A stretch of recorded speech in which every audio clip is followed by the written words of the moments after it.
They say, be honest, be transparent, let people see the real you. But what they don't tell you is this: the more people know you, the easier you are to manipulate. The world doesn't reward raw truth. It exploits it. They use your words as evidence. They store your feelings as leverage. They pretend they care, but they're taking notes.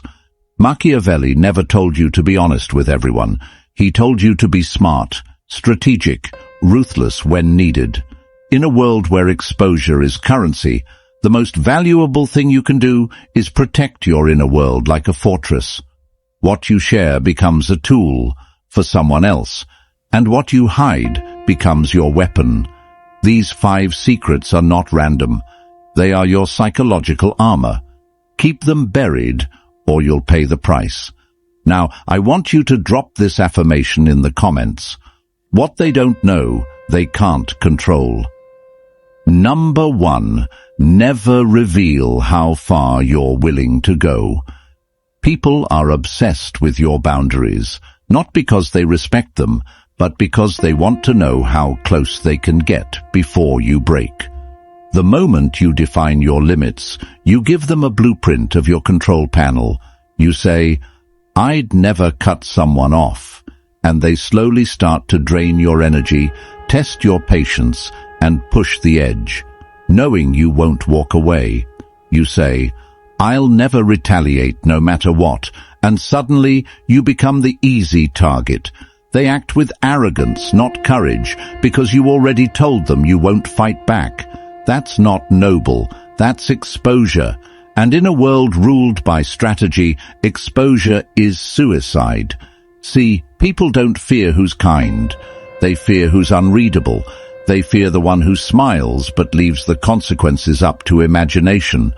That uncertainty, it messes with people's heads. It keeps them in check. But when you define your breaking point, you hand them the exact coordinates to start chipping away at your self-respect. You make their job easy. Your boundaries stop protecting you and start guiding them. So, stop explaining what you would or wouldn't do. Stop giving disclaimers. Let your silence be the warning. Let your unpredictability be the answer. You don't need to threaten anyone. You don't need to tell them what happens if they cross you. That's emotional weakness, disguised as communication. Real power is when they think twice before disrespecting you. Not because you've made a scene before, but because they have no idea what you're capable of. That's the kind of fear that keeps people cautious. Not terror, uncertainty. The kind that keeps their actions clean, not because they respect you, but because they fear making the wrong move. Fear of consequences they can't see is more paralyzing than 1,000 angry speeches. There's a reason Machiavelli said, the lion cannot protect himself from traps, and the fox cannot defend himself from wolves. One must therefore be a fox to recognize traps, and a lion to frighten wolves. You must be the man who plays both sides. You don't look dangerous. You look thoughtful, composed. But deep inside, there's a predator calculating silently, and no one knows when he'll act or how far he'll go. That's how you dominate without raising your voice. You don't show rage, you control it. You don't declare your methods, you deploy them when it matters. Never tell someone how far you're willing to go, because the truth is, even you don't fully know. And that's what makes you dangerous. Let your calm be the storm they didn't prepare for. Let your mystery be the warning that echoes louder than any threat. Because in this world, the ones who speak of their limits often become victims of them. But the ones who stay silent, they become legends of consequence. Number 2, never reveal who influences you. There's a reason people ask you, who inspires you? It seems like innocent curiosity, but it's not. It's a strategic probe. They want to uncover what shapes your thoughts. because once they know who you admire, they'll study them, mimic them, or worse, use them to manipulate you. If they know what type of mind you absorb, they'll feed you versions of it that benefit them. They'll twist the voice in your head into something they control. The moment you say, "This person shaped my thinking," you become easier to predict. They start watching your next move, expecting it to mirror someone else's. And if you fall out of line, they criticize you by comparing you to the person you once praised. But your idol would never do that, they'll say. Suddenly, your individuality is chained to someone else's shadow. That's how influence becomes a cage, if you expose it. But when you keep that door locked, when no one knows who whispers in your ear, you become a mystery they can't decode. You move in silence, grow in directions they didn't expect, and evolve without permission. You become something they can't label. And people fear what they can't define. Your influences should shape you, not brand you. You don't owe anyone an explanation for who inspired your rise. The names you study, the minds you follow, they are sacred, hidden blueprints that make you dangerous. The moment you give up those names, you give up the map. And once they see your map, they know where you're headed. Worse, they'll start placing roadblocks before you arrive. Let your moves speak. Let your victories hint at influence, but never confirm it. A man who reveals his sources reveals his blueprint. A man who doesn't, he becomes a force of his own. Machiavelli once said, "A wise man ought always to follow the paths beaten by great men and to imitate those who have been supreme." And he was right. But he never said to broadcast which paths you're walking. That's where most people fail. They confuse influence with identity. And when their idols fall, so do they. You can learn from everyone and still belong to no one. That's real power. Quiet influence, absorbed in silence, applied without credit. That way, if you're ever questioned, you don't owe answers. You become the original. You become the source. And here's the truth most people never learn. Once they can name your influences, they can imitate your power. But if they can't trace your roots, they can't replicate your tree. They see the fruit, they feel the shade, but they have no idea how deep the roots go. And that's the kind of man they fear. A man whose mind has been sharpened in the dark, by voices they'll never hear. Number 3, never reveal your daily habits. Your daily habits are windows into your mind, and the moment someone sees the pattern, they start building traps. You think routines are harmless, a sign of discipline, proof that you're focused, but discipline, when exposed, becomes a roadmap, and roadmaps are made to be followed, intercepted, or hijacked. The more visible your structure is, the easier it is for people to manipulate you. You post that you run every morning at 6. Now they know exactly where you'll be and when you're mentally locked into routine. You always check your phone late at night. Now they wait until you're tired to send messages that provoke, distract, or manipulate. The very structure you built to become stronger turns into a script they can exploit. That's not efficiency. That's vulnerability disguised as consistency. Understand this. Predictability is a weakness, especially in a world where attention is currency and distraction is a weapon. When people know your rhythm, they'll sync with it, not to support you, but to sabotage you. They'll call when you're most available. They'll argue when you're most tired. They'll show up when your guard is down, not because they're smart, but because you gave them the code. There's a reason shadows exist. Movement without pattern, activity without trace. Your habits should be private. Your schedule should be unpredictable. You can be consistent without being obvious. Wake early today, sleep late tomorrow. Train in silence. Respond when it's least expected. Move like static, always active, never readable. Let them try to track you and fail. Let your absence feel calculated. Let your silence feel strategic. Power comes from not being found in the same place twice. When people can't predict you, they can't prepare for you. They start guessing. They lose timing. They miscalculate. And every miscalculation they make is an advantage you gain. Machiavelli once said, "The wise man does at once what the fool does finally." The fool sticks to his routine out of comfort. The wise man adapts before the routine becomes a cage. Because the moment others see your pattern, they stop seeing a person, they see a machine, and machines can be hacked. Erase the trail, break the rhythm. Eat at 6 today, skip it tomorrow. Show up unannounced, leave without warning. Make your timing your weapon. Make your inconsistency their frustration. And when they try to figure you out, let them realize they're chasing smoke. Because when no one can trace your daily rhythm, you become more than strategic. You become dangerous, unreadable, untouchable, a force without a pattern. And in the game of power, that's exactly who they fear the most. The man who never moves the same way twice. Number 4, never reveal what you've forgiven.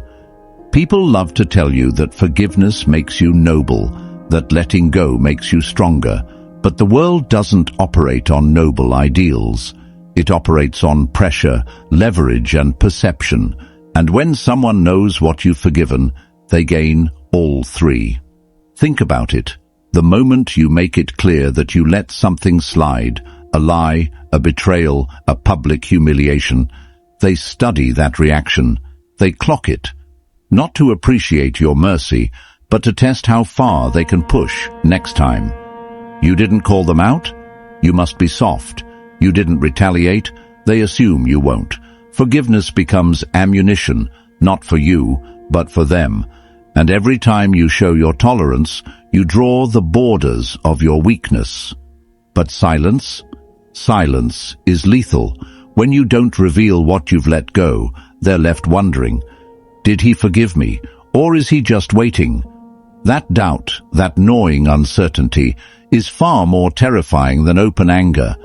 Because you haven't given them closure, you've left the wound open, and now every move they make is haunted by what they think you might do next. Forgiveness should be private, not because you're bitter, but because power doesn't live in making people comfortable. It lives in making them cautious. You don't owe them emotional clarity. You don't need to prove that you've healed. Healing doesn't mean exposure. It means control. And control means never giving away the state of your internal battlefield. Let them believe you've moved on. Let them laugh, thinking you've forgotten. Meanwhile, you've adjusted your approach, shifted your proximity. Watch them from a new angle. The enemy who thinks he's safe is the easiest one to neutralize, not because he's weak, but because he's off guard. Machiavelli once said, "Injuries must be inflicted all at once, so that their ill savor may be lessened by their being tasted but once." Forgiveness in this world is the mirror image of that injury. But if you expose your forgiveness too early, if you speak it, you soften the memory of the offense. And when offenses lose their sting, they get repeated. Let the people around you live with that quiet tension.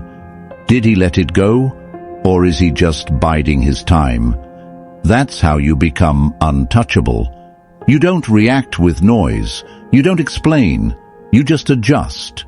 And when the time is right, you act, not out of revenge, but precision. Not emotionally, but surgically. Forgive internally, strategize externally. Never mix the two. Because once they know your threshold for betrayal, they'll start walking right up to the edge. But if you hide that threshold completely, no one dares approach it. Uncertainty is control. Silence is pressure. And a man who forgives without speaking it aloud, He becomes a storm they can't predict, a reckoning they never see coming. Number 5. Never reveal what you're still healing from. Pain is human. We all carry it. Some from childhood, some from betrayal, some from battles no one else will ever understand. But in a world driven by control, manipulation, and silent warfare, pain isn't just pain, it's intel. And the moment you reveal where it lives inside you, you give people the key to your mind.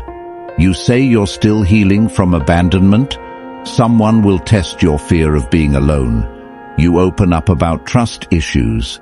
Someone will promise loyalty just to break it later and watch how you unravel. They don't do it because they're evil.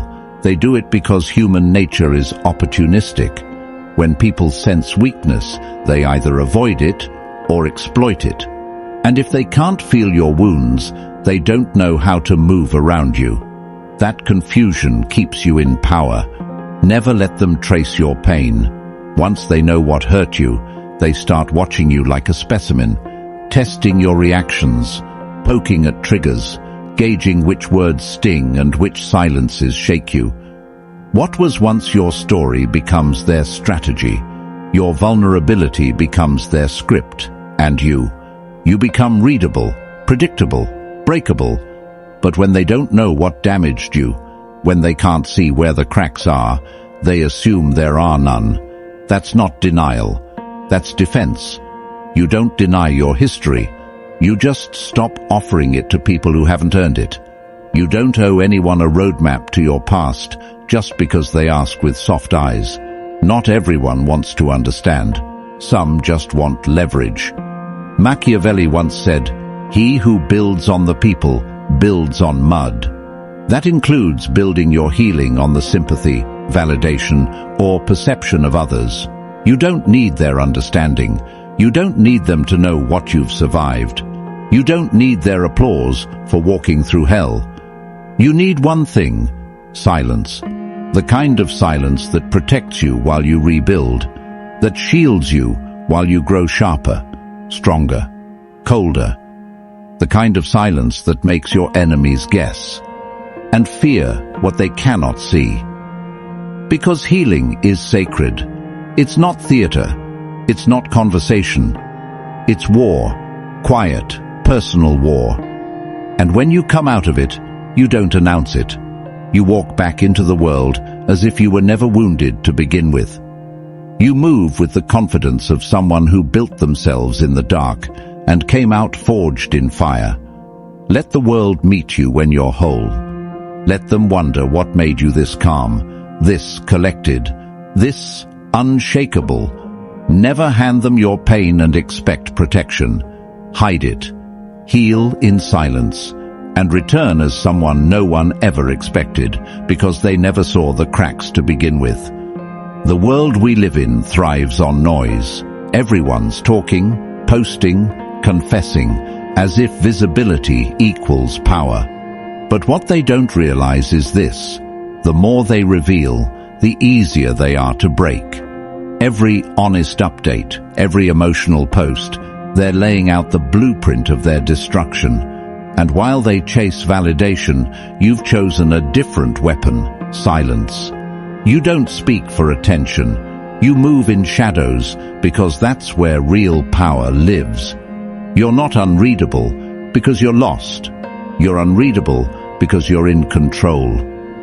Every unanswered question about you is a wall they can't climb. They can't predict you, can't prepare for you, can't control what they can't understand. Machiavelli understood this. He knew that strategy isn't about showing strength. It's about making people guess where it lives. That's who you've become now. A ghost in the room. A storm behind calm eyes. They'll see you smile and never know what it means. They'll hear your silence and feel pressure they can't name. They'll try to understand you and fail. That failure, that's your power. So if this video hit something deep, if it reminded you who you are and what you're capable of, then it's time to move different, like the shadow, like the force no one saw coming. Subscribe to the channel right now. Tap the like button so others can find this too. And most importantly, keep your mouth shut and your mind sharp. From now on, you don't chase influence. You become the force that moves without being seen. The game isn't about being known. It's about being untouchable. And you are becoming unstoppable.